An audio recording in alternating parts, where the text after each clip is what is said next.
Assalamualaikum warahmatullahi wabarakatuh. Perkenalkan, nama saya Ainul Mardia dengan NIM 2129003. Saya dari Departemen Pendidikan Guru Sekolah Dasar Fakultas Ilmu Pendidikan Universitas Negeri Padang. Nah, baiklah, di sini saya akan menjelaskan atau memaparkan materi mengenai administrasi pendidik dan tenaga kependidikan. Nah, baiklah, di sini kita akan bahas tentang bidang garapan administrasi pendidikan. Secara umum, administrasi berarti terkait dengan proses pengelolaan 7M dan 1I, di mana salah satu M itu adalah manusia. Nah, sesuai dengan yang kita bahas pada saat sekarang ini, yaitu terkait dengan pendidik dan tenaga kependidikan. Di dalam Undang-Undang Dasar Nomor 20 Tahun 2003, tenaga kependidikan itu adalah anggota masyarakat yang mengabdikan diri yang kemudian diangkat untuk penyelenggaraan pendidikan.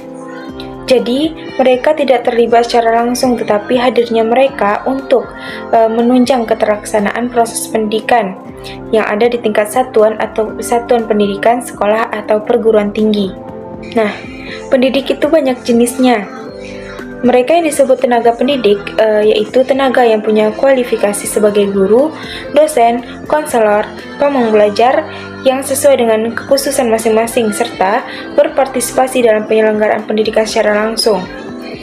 Nah, jadi dapat disimpulkan bahwa administrasi pendidik dan tenaga kependidikan adalah konsep mengatur, mengelola yang harus dilakukan oleh lembaga pendidikan mulai dari tenaga pendidik dan kependidikan itu masuk dan diterima di dalam lembaga sampai akhirnya berhenti atau disebut dengan pensiun melalui proses perencanaan administrasi, melalui proses perencanaan sumber daya alam, perekrutan, seleksi, penempatan, pemberian, kompensasi, tunjangan, penghargaan dan gaji, latihan dan pengembangan, dan banyak rentetan kegiatan dalam proses administrasi pendidik dan tenaga kependidikan.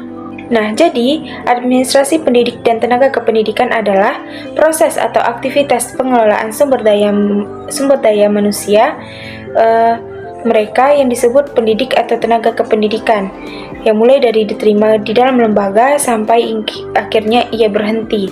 Nah, di tengah-tengah proses tersebut akan berjalan proses yang panjang karena nantinya akan dihadapi oleh setiap manusia.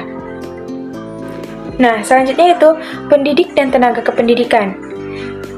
Merupakan kejujuran seseorang dan kearifan seseorang untuk berani, terbuka, dan jujur dari perilaku dan dalam tanggung jawabnya sebagai pendidik atau tenaga kependidikan. Kalau tidak ada SOP yang jelas atau aturan main yang jelas, setiap manusia yang disebut pendidik atau tenaga kependidikan akan sama dengan manusia-manusia lainnya. Mereka akan bergerak sendiri-sendiri. Sementara, lembaga dalam rangka mengangkat tujuan pendidikan seperti sekolah dan perguruan tinggi punya tujuan yang jelas. Kalau dibiarkan begitu saja, setiap orang tidak bisa mendukung tujuan lembaga dan tujuan pendidikan. Nah, ini merupakan tujuan akhir dari administrasi pendidik dan tenaga pendidikan yang dilakukan. Nah, selanjutnya kita masuk kepada proses administrasi pendidik dan tenaga kependidikan. Nah, proses administrasi pendidik dan tenaga kependidikan itu dibagi dalam 3 kegiatan aktivitas. Yang pertama yaitu pengadaan.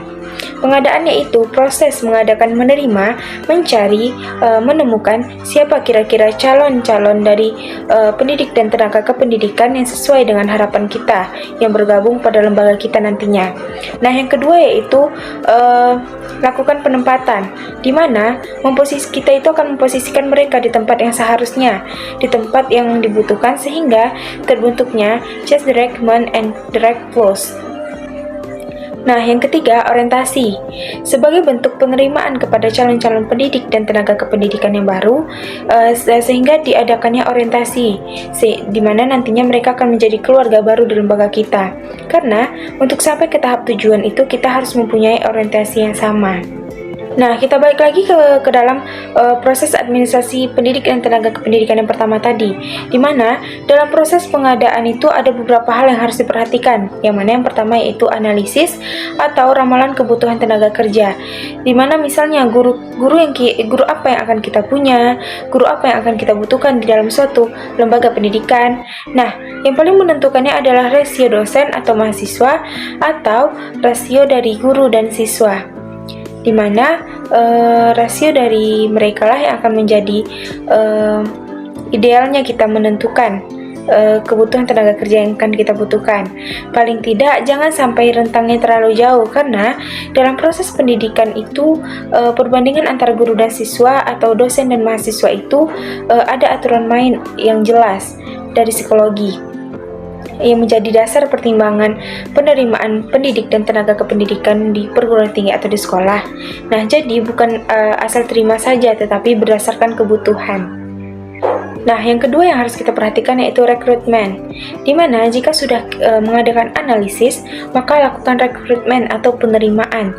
Nah, di rekrutmen ini panjang kegiatan yang akan kita jalani, di mana di dalam rekrutmen ini ada analisis syarat, kemudian ada perbincangan dengan tim terkait dengan seperti apa harapan kita dari pendidik dan tenaga kependidikan yang akan kita terima. Nah, yang ketiga yang harus kita perhatikan yaitu seleksi. Seleksi dalam rangka menemukan yang terbaik di antara yang baik, bukan memilih berdasarkan akumulasi pikiran, tetapi seleksi yang ditentukan sesuai dengan standar yang ditetapkan, dan itu dipilih dan dipilah sesuai dengan siapa yang memenuhi syarat dari segalanya. Artinya kita diprioritaskan sesuai dengan urutan yang terbaik, meski dalam proses perjalanan di lapangan tidak semuanya seperti yang kita harapkan. Nah, kita masuk kepada proses administrasi yang kedua tadi, yaitu langkah penempatan, di mana penempatan yaitu proses menempatkan mereka yang diterima di tempat yang mereka memang dibutuhkan sesuai dengan latar belakang, sesuai dengan kebutuhan, sesuai dengan jabatan untuk didelegasikan sesuai dengan tugas-tugas yang seharusnya memang menjadi bagian dari keahlian skill mereka masing-masing. Sehingga tujuan akhir dari penempatan itu adalah the right man in the right place and the right man behind the right jobs. Tetapi kenapa hal ini harus dijelaskan? Seandainya nih suatu saat kita bergabung menjadi pendidik, pengambil kebijakan, pengambil keputusan maupun pengelola pendidikan, nah ini menjadi tugas berat kita bahwa penentuan untuk memperbaiki kualitas pendidikan harus dimulai dari kita, si pengambil kebijakan. Salah satunya dalam proses rekrutmen, seleksi, dan penempatan tadi. Jika semua atas dasar the right man and the right post and the right man behind the right jobs, seharusnya persoalan-persoalan kualitas dan mutu akan menjadi lebih baik. Nah, yang ketiga kita masuk kepada orientasi, di mana orientasi itu harus dilakukan atau dilaksanakan sekaligus untuk menyatakan bahwa mereka para calon yang sudah diseleksi, sudah diterima dari proses rekrutmen yang panjang tadi, itu betul-betul diterima sebagai keluarga. Dengan orientasi diatasi dengan berbagai macam keraguan mereka, kemudian timbul rasa percaya diri, dan kemudian mereka akan tahu bagaimana semestinya mereka harus bekerja. Nah, konsep yang didesain oleh lembaga pendidikan di tanah air adalah PNS maupun pendidik dan tenaga kependidikan sebagai teropongnya dalam Undang-Undang Pegawai Negeri Sipil yang terkait dengan kesejahteraan pendidik dan tenaga kependidikan. Nah, jadi mereka paling tidak menerima 3 hal, yaitu yang pertama gaji. Nah, di mana gaji ini mencakup berupa gaji pokok, kemudian berupa tunjangan yang sah, dan bentuk diterima oleh penerima gaji berdasarkan peraturan perundang-undangan yang berlaku. Nah, yang kedua yaitu tunjangan, yaitu ada tunjangan tetap. Adalah sebuah pembayaran terhadap pekerja yang dilakukan secara teratur dan kontinu, itu dikaitkan dengan kehadiran, pencapaian prestasi kerja. Dan ada tunjangan tidak tetap, yaitu pembayaran yang tidak dikaitkan langsung dengan kehadiran, dengan kata lain berbentuk seperti uang transport, uang makan, tunjangan kinerja, tunjangan produktivitas, dan lain sebagainya. Yang ketiga yaitu penghargaan, yaitu sesuatu untuk memotivasi seseorang untuk melakukan pekerjaan dengan sebaik mungkin. Nah, kemudian selain 3 hal tadi, ada juga hak lain yang dapat kita dapatkan sebagai PNS atau pendidik atau tenaga kependidikan, yaitu cuti. pada Undang-Undang Nomor 13 Tahun 2003 Pasal 79 Ayat 2, di sini dijelaskan seorang pekerja atau pendidik dan tenaga kependidikan punya hak cuti, di mana mempunyai hak cuti tahunan, dan itu lumayan sekurang-kurangnya 12 hari. Kemudian bagi perempuan mendapatkan hak cuti 1 bulan sebelum dan 1 bulan sesudah melahirkan, dengan akumulasi cuti hamil dan cuti melahirkan itu yaitu 3 bulan. Dan selanjutnya hak itu sebagai pendidik dan tenaga kependidikan, yaitu pembinaan dan pengembangan melalui pendidikan dan pelatihan dalam rangka melatih skill atau kemampuan dari mendidik. Nah, langkah-langkah pengembangan karir yaitu penentuan kebutuhan adalah di mana penentuan kebutuhan itu harus ditentukan dulu kebutuhannya untuk apa. Tentukan sasaran, identifikasi berbagai macam prinsip belajar, karena tujuan utamanya adalah untuk belajar, maka ia harus diidentifikasi prinsip-prinsip belajar tersebut, kemudian dilaksanakan program tersebut. Nah, kemudian yang terakhir yaitu evaluasi. Evaluasi dalam rangka melihat sejauh mana pelaksanaan kapabilitas, kualitas, segala sesuatu yang berkaitan dengan pendidik dan tenaga kependidikan itu sudah berjalan sesuai dengan yang kita inginkan dan sudah sesuai dengan semestinya, sehingga tidak ada yang saling merugikan. Dalam proses evaluasi ini dilakukan minimal 5W tambah 1H untuk mengkategorikan bagian ini: what, apanya yang dinilai; why, kenapa dinilai; where, di mana penilaian itu dilakukan; who, siapa yang menilai; when, kapan penilaian tersebut seharusnya terjadi; dan how, bagaimana.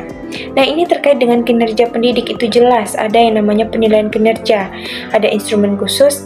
Jadi evaluasi ini menjadi sesuatu titik perbaikan bagi pendidik dan tenaga kependidikan. Baiklah, sekian pemaparan atau penjelasan materi dari saya mengenai administrasi pendidik dan tenaga kependidikan. Lebih dan kurangnya mohon maaf, dan saya akhiri dengan wabillahi taufiq wal hidayah. Wassalamualaikum warahmatullahi wabarakatuh.